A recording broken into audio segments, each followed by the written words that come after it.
일과 가정 그 어느 곳에도 충실할 수 없다는 죄책감이 담긴 이 게시물은 많은 유저들의 공감을 샀는데요. 어디에나 있지만 어느 곳에도 충실하지 못하는 워킹맘의 현실. 복지가 좋은 대기업에 다녀도 퇴사할 수밖에 없었다는 워킹맘의 진짜 현실에 대해 물어봤습니다. 네, 안녕하세요. 저는 황유정이고요. 현재 11살 4학년 남자아이를 키우고 있는 워킹맘이며, 저는 홈쇼핑 화장품 MD였어요. 한 12년 정도 쭉 회사를 다니다가 19년도에 퇴사를 했습니다. 저는 지금 170일 된 아기를 키우고 있는 워킹맘이고요. 외국계 기업에서 이제 마케터 직무로 일을 했고요. 글로벌 대기업 정도 되는 규모였습니다.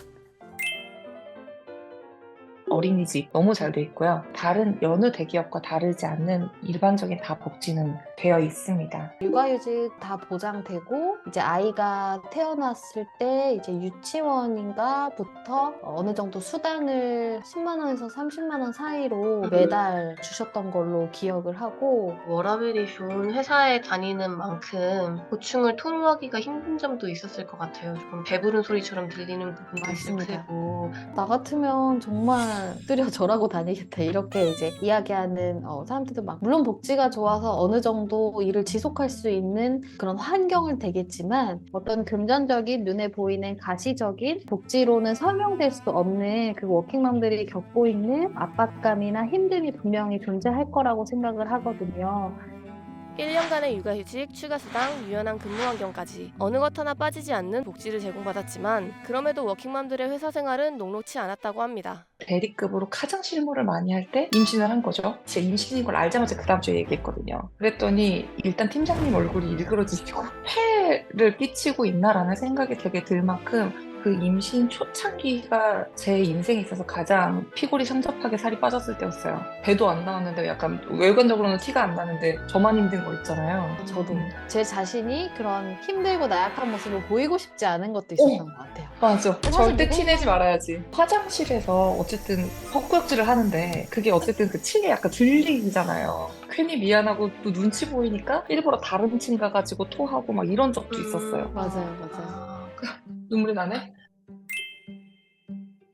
아침 5시에 일어나서 아기가 이제 뭐 먹었던 거 이런 것도 치우고 5시 40분쯤 집에 나가서 회사에 한 6시 20분쯤 도착을 해요. 바쁘게 이제 일하고 4시 조금 넘어서 칼퇴근을 하려고 하거든요. 그때 이제 와서 아이 보고 씻기고 밥 먹고 재우면 보통 9시 정도 되면 집안이 난장판이 되어 있잖아요.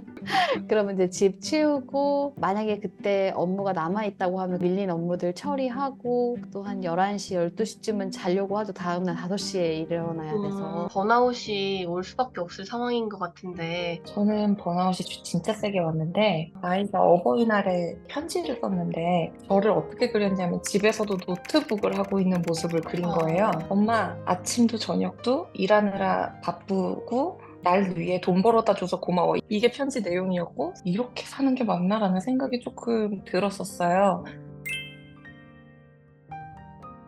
아이가 굉장히 큰 학예회 같은 그런 게 있었었어요. 근데 그 날이 사업 계약을 한다거나 굉장히 중요한 날이었었어요. 그래서 아이한테 이제 양해를 구했죠. 이건 꼭 가야 되는 거야? 라고 했더니 애가 되게 쿨하게 아니야 됐어 엄마 오는 거 기대 안 해. 괜찮아. 라고 해서 저는 저처럼 빠지는 워킹맘들이 있을 거라고 생각했던 거예요. 저는 그냥 저의 하루의 일과를 다 하고 저녁 늦게 왔죠.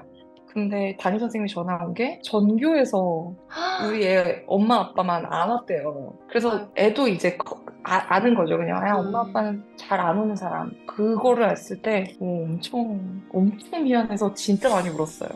일과 가정 모두에게 충실하지 못한다는 죄책감은 결국 퇴사라는 선택으로 이어졌습니다. 저는 사실 정말 불안했었거든요. 항상 회사원으로 살아오다 보니까 내 이름에서 회사 이름을 지웠을 때 아무것도 아닌 사람이 돼버릴 것 같은, 그리고 뭔가 누군가에게 내 소개를 할 때 뭔가 구구절절히 설명해야 될 것 같은 그때 가족들이 좀 용기를 많이 줬었던 것 같아요. 이렇게 엄마들끼리 잠깐 만났을 때 자기의 이름을 소개하지 않고 저 누구 엄마예요 이렇게 이야기를 할 때 저만 제 이름을 얘기했거든요. 근데 약간 좀 이상했었어요.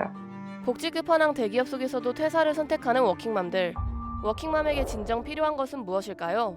제도적으로 마련됐으면 하는 부분이 업무 형태의 다양화라고 생각을 하거든요. 사실 해외에는 제가 경험했을 때 일주일에 2번을 일하는 동료, 3번을 일하는 동료, 그렇지만 정규직인 동료들이 있었어요. 그렇게 일하시는 분들이 아르바이트 취급을 받는다든지 아니면 조금은 하위의 개념으로 취급받지 아니하고 다 개개인의 라이프 스타일에 따라서 제도화되어 있는 나라들이 꽤 있는데 한국은 사실 정규직 아니면 계약직, 파트타임 아니면 풀타임 이렇게만 이제 정해져 있다 보니까 그걸 다 커버하기가 힘든 건 사실이거든요. 한국에서는 임신했을 때 이제 단축 근무를 주는 경우들이 많은데요. 그걸 전사적으로 홍보하고 장려하고 먼저 얘기해 주시지 않는 이상 사용하시는 경우는 없는 것 같아요. 저도 사용을 하지 않았거든요. 저희 회사가 규모가 있고 가족 친화 기업임에도 불구하고 먼저 선뜻 가서 저 단축 근무 할게요라고 말하기가 굉장히 쉽지 않아요. 실제 많은 워킹맘들은 인사 고과나 승진, 임금에서의 불이익을 우려해 선뜻 단축 근무를 요청하거나 육아휴직에 돌입하는 것에 어려움을 느끼고 있었습니다.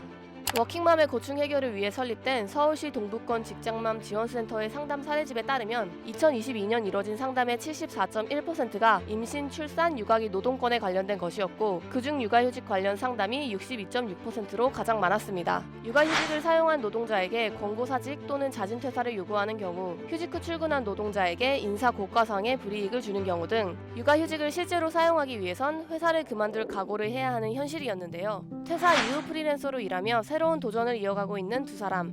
이렇게 팍팍한 현실을 견디고 있는 워킹맘들에게 해주고 싶은 말이 있었습니다.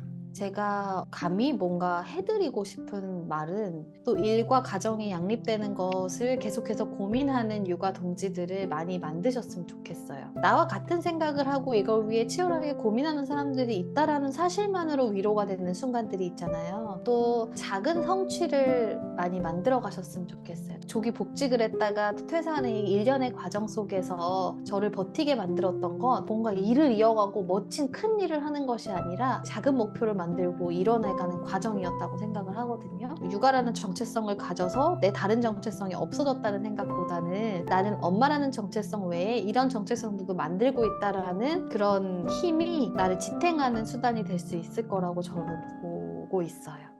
나를 잃어버리지 않는 방법은 일단 일을 해야 한다고 생각해요. 물론 그것 때문에 조금 완벽하지 않아도 괜찮을 것 같아요. 100점짜리 엄마가 아니더라도 100점짜리 아내가 아니더라도 한 70점 정도 충분히 그래도 괜찮다라고 스스로 생각하면서 본인 자신을 잃어버리지 않아야 아이도 그런 엄마를 보면서 스스로도 또 자존감이 있고 좀 그러지 않을까 싶어요. 굳이 누눅들 필요는 없을 것 같아요. 그렇게 저는 제 스스로 되새김질하고 있습니다.